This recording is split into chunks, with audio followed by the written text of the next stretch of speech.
बिस्मिल्लाहिर्रहमानिर्रहीम। आज का हमारा टॉपिक है ऑपरेटिंग सिस्टम। ये चैप्टर नंबर 9 है। इसको थोड़ा सा मैंने इस तरह से डिवाइड किया है कि हम डिस्कस करेंगे single user multitasking operating systems.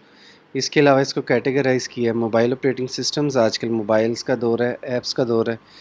Mobile OS के बारे में भी डिस्कस करेंगे, पीसी के ऑपरेटिंग सिस्टम्स के बारे में डिस्कस करेंगे और सर्वर ऑपरेटिंग सिस्टम्स के बारे में भी डिस्कस करेंगे।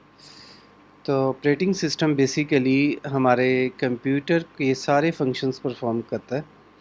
अगर आपके कंप्यूटर में ऑपरेटिंग सिस्टम इंस्टॉल नहीं है तो आप कोई भी फंक्शनैलिटी परफॉर्म नहीं कर सकते। लाइक आप हार्ड डिस्क में डेटा सेव करना चाह रहे हैं, आप नहीं कर सकते। सीडी रन करना चाह रहे हैं, नहीं कर सकते।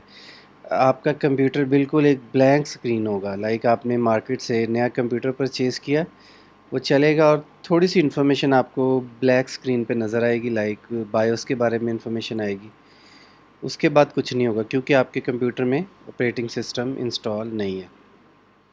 आसान ज़ुबान में ये समझ लें कि आपके कंप्यूटर में जो विंडोज़ इंस्टॉल है, विंडोज़ 10, विंडोज़ 7, ये बेसिकली एक ऑपरेटिंग सिस्टम होता है।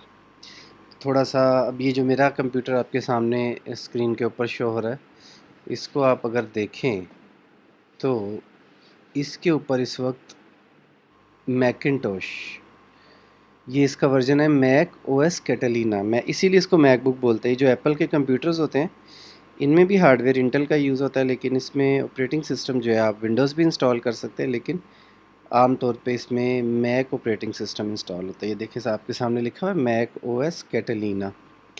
तो इसके नए वर्जन आ जाते हैं, अभी 10.15.5 भी आ गया हुआ है। तो ये है ऑपरेटिंग सिस्टम। ये इसके बारे में देखें, जो सारी इन्फॉर्मेशन हमारे सामने आ रही है कि मेरे कंप्यूटर में प्रोसेसर कौन सा लगा हुआ है, रैम कितनी है, हार्ड डिस्क कितनी है, ये मेमोरी है, ये स्टोरेज है। इवन ये जो इन्फॉर्मेशन मैं आपके सामने डिस्प्ले कर रहा हूँ ना, ये इन्फॉर्मेशन भी मुझे ऑपरेटिंग सिस्टम ही दिखा रहा है।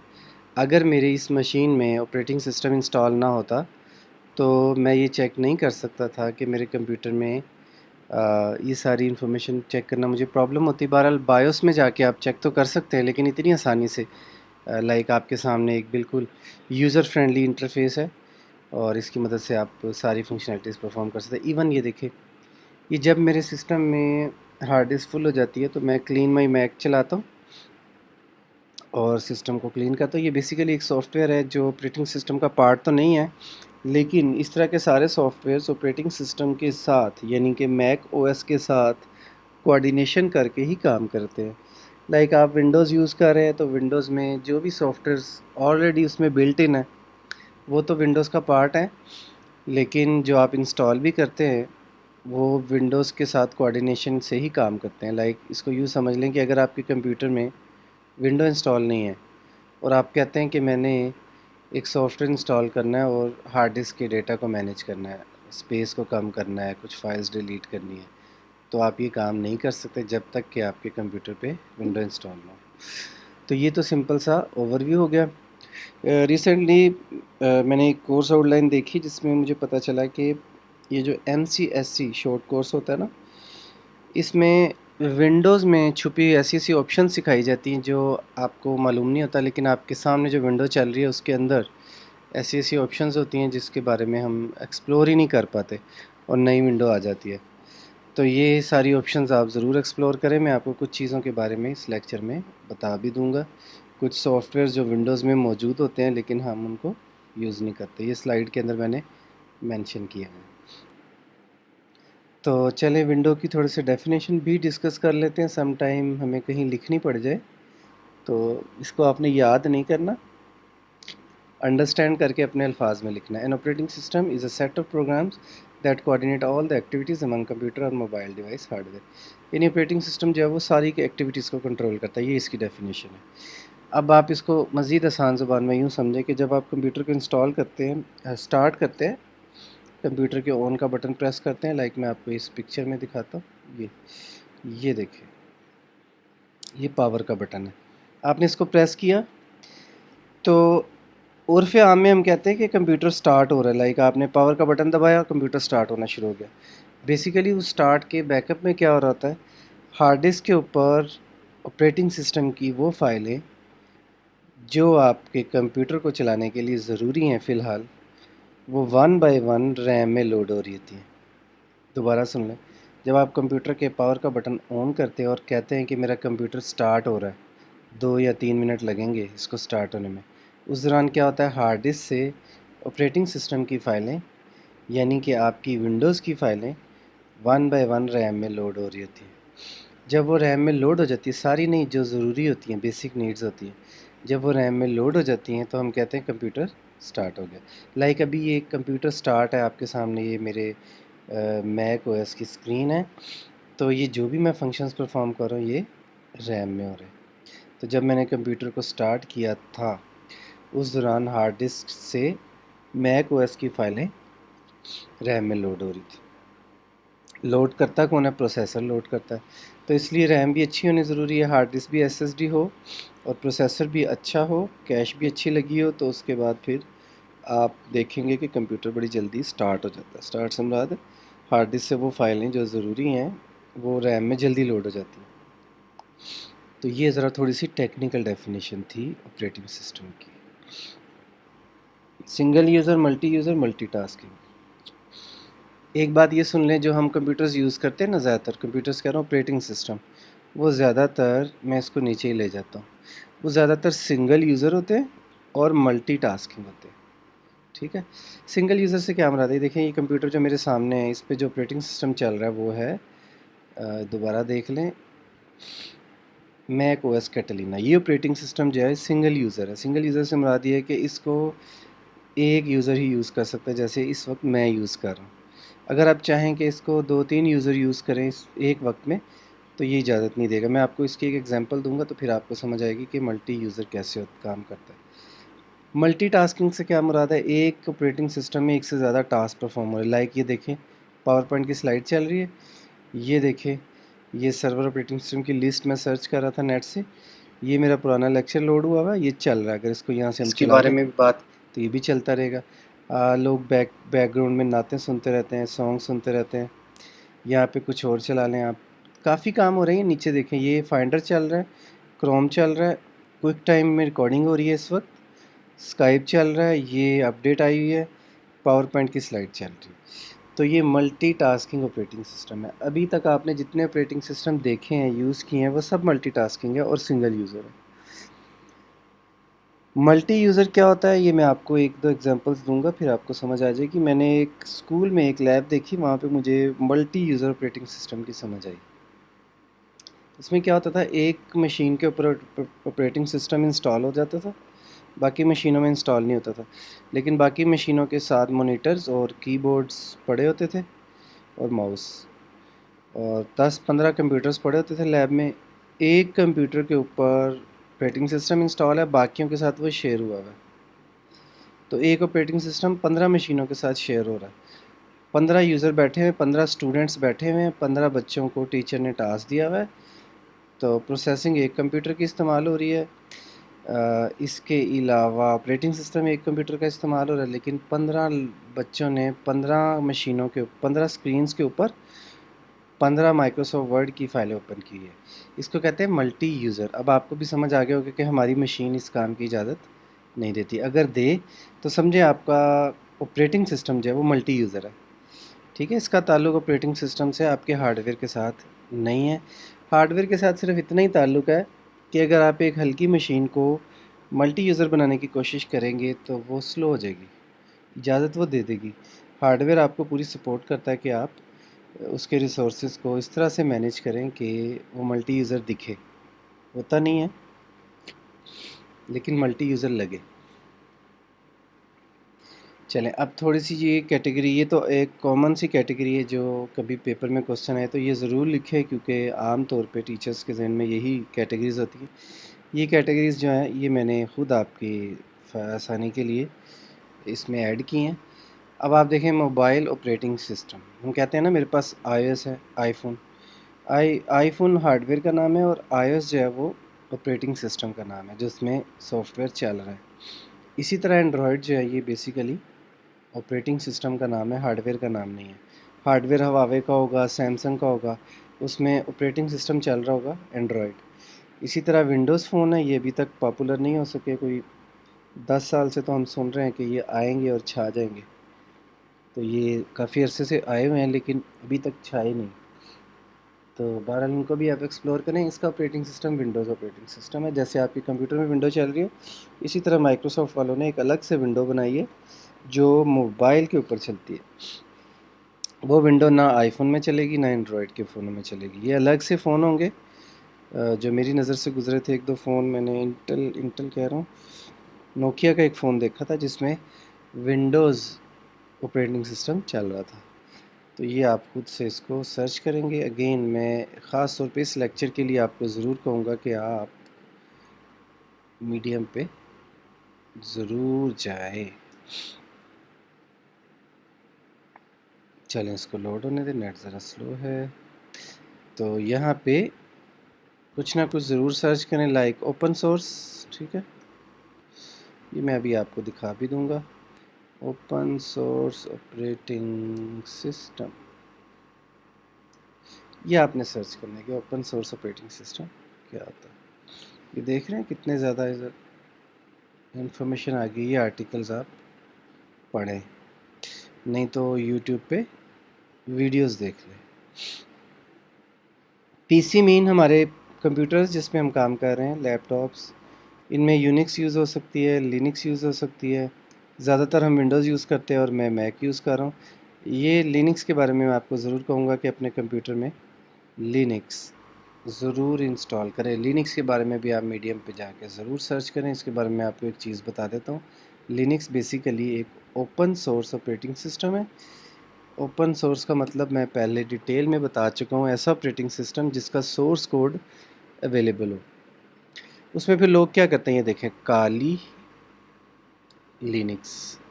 लोग क्या करते हैं, इसका सोर्स कोड लेते हैं और उसके अंदर चेंजेस करते हैं और एक नई लिनक्स बना लेते हैं। How to load Kali Linux on Raspberry Pi. ठीक है, मैंने जो लिनक्स का वर्जन यूज़ किया था वो ये था। तो इसका नाम है Ubuntu Linux, config Ubuntu Linux. तो आप लिनक्स को हमेशा ये देखेंगे कि इसके पीछे कोई ना कोई नाम होगा, काली Linux, Ubuntu Linux.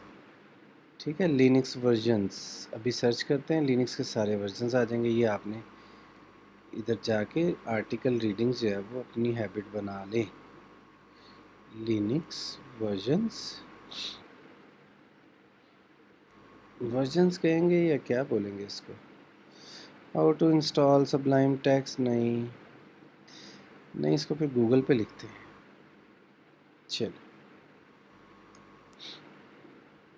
Ubuntu, Fedora, Arch Linux, Kubuntu, Mandriva. ये देख रहे हैं, हर कहीं पे भी खाली लिनक्स लिखा हुआ नज़र नहीं आएगा आपको। ठीक है, इसके कोई ना कोई वर्जन।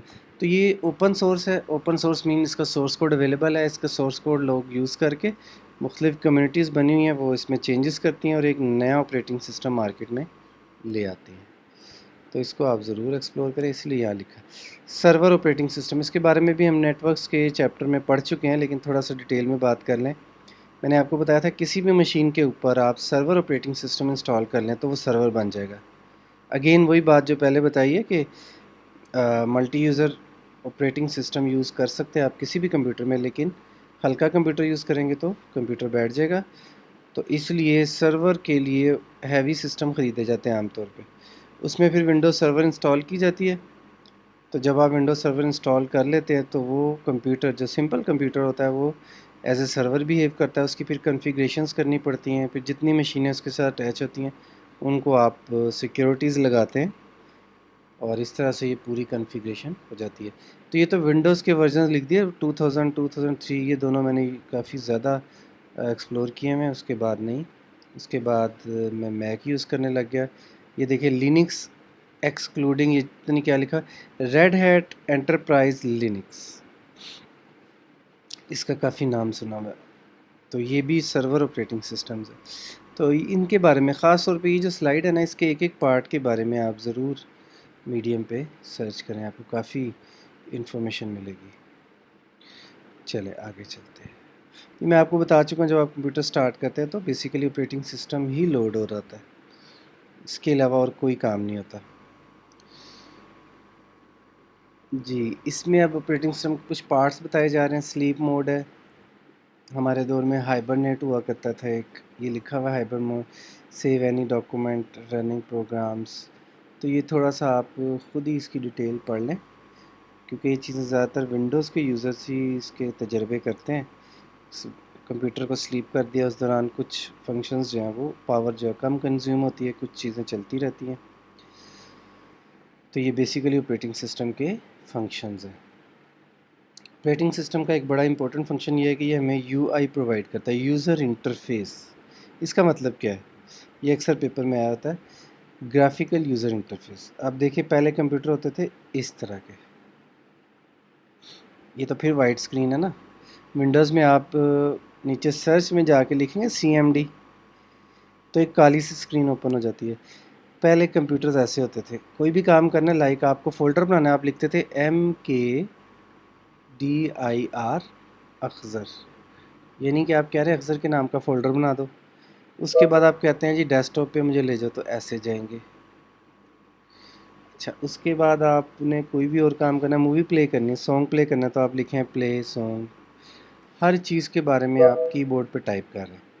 तो ये जो इस तरह की स्क्रीनों के ऊपर आप टाइपिंग करके अपना काम करते थे, ये कहलाता था कमांड लाइन इंटरफेस। ठीक है, कमांड लाइन इंटरफेस। अब विंडोज़ हमें ग्राफिकल यूज़र इंटरफेस प्रोवाइड कर रही है। उसका मतलब क्या है? एक क्लिक करें और आपको कोई कमांड लिखने की ज़रूरत नहीं। लाइक आप कोई सॉन्ग प्ले करना चाह रहे हैं, तो ये यूट्यूब ओपन किया, तो यहाँ से कुछ भी आप प्ले कर लेंगे तो वो चल जाएगा। तो ये जो माउस का यूज़ आ गया, ये जो आपके सामने इतनी प्यारी एक स्क्रीन है, आप कहीं पे भी जाके किसी के ऊपर क्लिक करें तो फंक्शनैलिटी परफॉर्म होने लग जाती है। इसको बोला जाता है ग्राफिकल यूज़र इंटरफेस। ये बड़ा इंपॉर्टेंट क्वेश्चन है, तो कंफ्यूज भी करता है ये बच्चों को, तो ये ज़रा आप इसको सही तरह ज़हन नशीन कर लें। ये देख लें कमांड लाइन इंटरफेस में बता दी, दोबारा सुन लें। विंडोज़ में लेफ़्ट बॉटम पे जाके यहाँ आप क्लिक करेंगे अपनी विंडो में, और सर्च ऑप्शन आएगी तो वहाँ लिख दें CMD। CMD लिख के एंटर करें तो इस तरह की स्क्रीन आपके सामने ओपन हो जाएगी, इस तरह की। अब इसका दौर चला गया, लेकिन मैं आपको एक और पते की बात बताऊँ कि प्रोग्रामर्स की दुनिया में कमांड लाइन इंटरफेस दोबारा क्या कहना चाहिए, बल्कि प्रोग्रामर्स की दुनिया में कमांड लाइन इंटरफेस की इंपॉर्टेंस कम नहीं हुई बल्कि बढ़ रही है। काफ़ी काम ऐसे हम करते हैं जिसमें हमें रिकमेंड किया जाता है कि आप कमांड लाइन इंटरफेस यूज़ करें, ग्राफिकल यूज़र इंटरफेस नहीं, क्योंकि ये स्ट्रॉन्ग है, इसमें एरर्स कम होते हैं, बग्स के चांसेस कम होते हैं। तो इसलिए जो है आप इसको ये जो काली स्क्रीन पे जाके कमांड से लाना होता है, इसको आप इग्नोर नहीं कर सकते, इसका ज़माना फिर आएगा। ये हम कर चुके बाद सिंगल यूज़र मल्टीटास्किंग, इस पे बात कर लिए। Linux Unix multi user tasking, ये लिखा हुआ है जी, Unix and Linux are multi user and multi tasking. ठीक है जी, ये मैं यहाँ लिख देता हूँ, मल्टी यूज़र लें जी।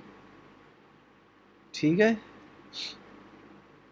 Unix and Linux and multi user and multi tasking. ठीक है, आगे चलें। Windows and Mac OS are single, ये मैं आपको बता चुका हूँ।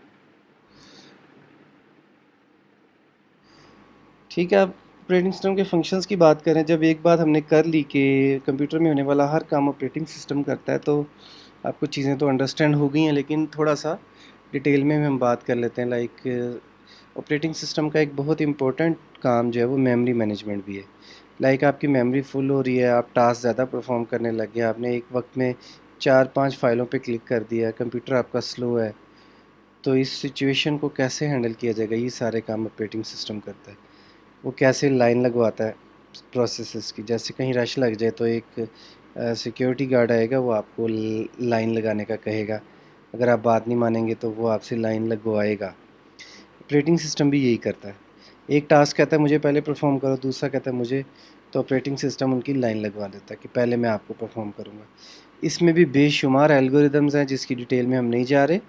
सम टाइम क्या होता है, ऑपरेटिंग सिस्टम क्या करता है, जो स्मॉल टास्क होता है उसको पहले कर लेता है, और इसमें भी बड़ी डेप्थ है, काफ़ी सारे एल्गोरिदम्स हैं जिसकी डिटेल हम अभी डिस्कस नहीं कर रहे। वर्चुअल मेमोरी के बारे में हम डिस्कस कर चुके थे। सम टाइम रैम फुल हो जाती है, रैम में कैपेसिटी ख़त्म हो जाती है, लेकिन हार्ड डिस्क के अंदर काफ़ी कैपेसिटी होती है। तो ऑपरेटिंग सिस्टम रन टाइम के ऊपर ये डिसाइड कर लेता है कि अब मुझे हार्ड डिस्क से कुछ स्पेस लेनी है जो एज ए रैम परफॉर्म करेगी।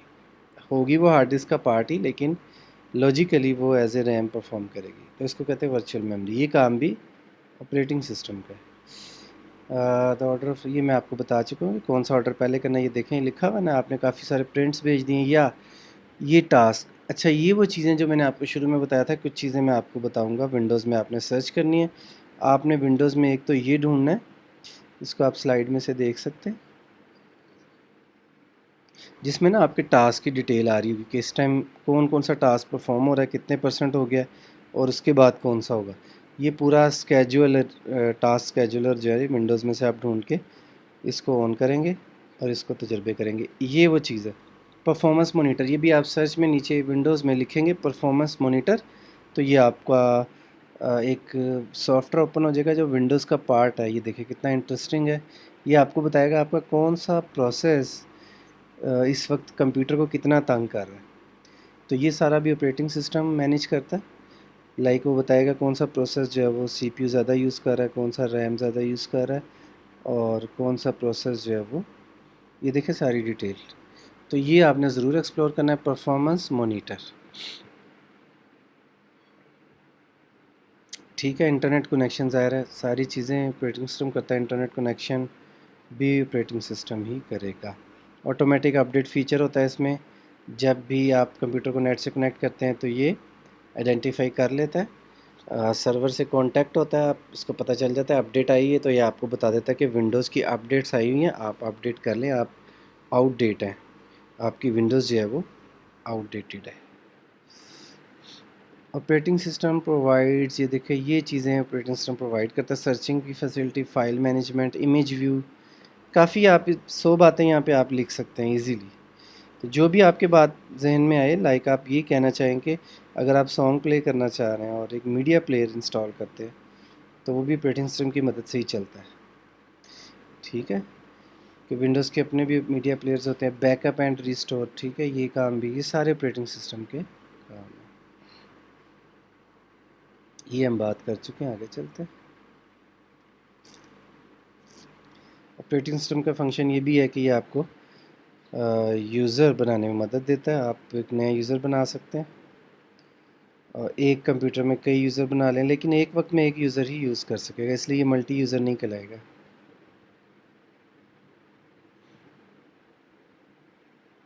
ये वही जो मैंने शुरू में लिख दिया, desktop operating system. Server operating system में देखें यूनिक्स, लिनक्स। अच्छा, मैक ओएस एक्स सर्वर भी है। ठीक है, अच्छा मोबाइल मैंने आपको बता दिया। डेस्कटॉप में उन्होंने वही अगेन ये क्रोम ओएस, चलें इसको ज़रूर सर्च करें क्योंकि हम आमतौर पे सिर्फ क्रोम का ब्राउज़र यूज़ करते हैं, हमें क्रोम का ऑपरेटिंग सिस्टम नहीं यूज़ करते। क्रोम ओएस ज़रूर यूज़ करके देखें। ये देखें ये क्या चीज़ है, 6 मंथ विद क्रोम ओएस। ठीक है, ये लोगों ने अपने तजर्बे शेयर किए हुए कि हम क्रोम का ऑपरेटिंग सिस्टम यूज़ कर रहे हैं तो हमें क्या क्या फ़ायदे, क्या नुकसान हुआ। चलिए,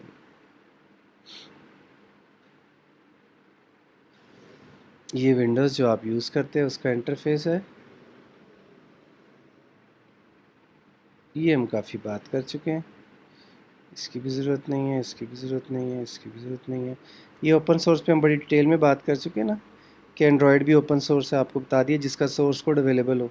मुख्तलिफ़ कंपनीज़ क्या करती हैं, गूगल से इसका लाइसेंस परचेज़ करके, लाइक हवावे कंपनी है चाइना की, या सैमसंग कोरियन कंपनी है, उन्हें अपने मोबाइल्स में ऑपरेटिंग सिस्टम चाहिए एंड्रॉयड, तो वो गूगल से कांटेक्ट करेंगे, उनसे कॉन्ट्रैक्ट साइन करेंगे, उनका ऑपरेटिंग सिस्टम अपने मोबाइल में यूज़ करेंगे, वो उन्हें सोर्स कोड दे देंगे। उस सोर्स कोड में आप अपनी पसंद के हिसाब से चेंजेस कर सकते हैं। आपके प्रोग्रामर्स की पूरी टीम बैठेगी, उसमें चेंजेस करेगी अपनी रिक्वायरमेंट के मुताबिक। तो इस तरह से ये काम चलता है। आईओएस ये ओपन सोर्स नहीं है, मतलब एप्पल वाले कभी भी ऑपरेटिंग सिस्टम का सोर्स कोड नहीं देंगे। विंडोज़ ये भी ओपन सोर्स नहीं है क्योंकि माइक्रोसॉफ्ट है, माइक्रोसॉफ्ट की कोई भी प्रोडक्ट ओपन सोर्स नहीं है। चलिए चैप्टर हमारा ख़त्म हो गया। उम्मीद है आपको समझ आ गई होगी। कोई कन्फ्यूजन हो तो डिस्क्रिप्शन में क्वेश्चन ज़रूर लिखें और चैनल को सब्सक्राइब करना ना भूलें। अस्सलाम वालेकुम वरहमतुल्लाहि वबरकातुहू।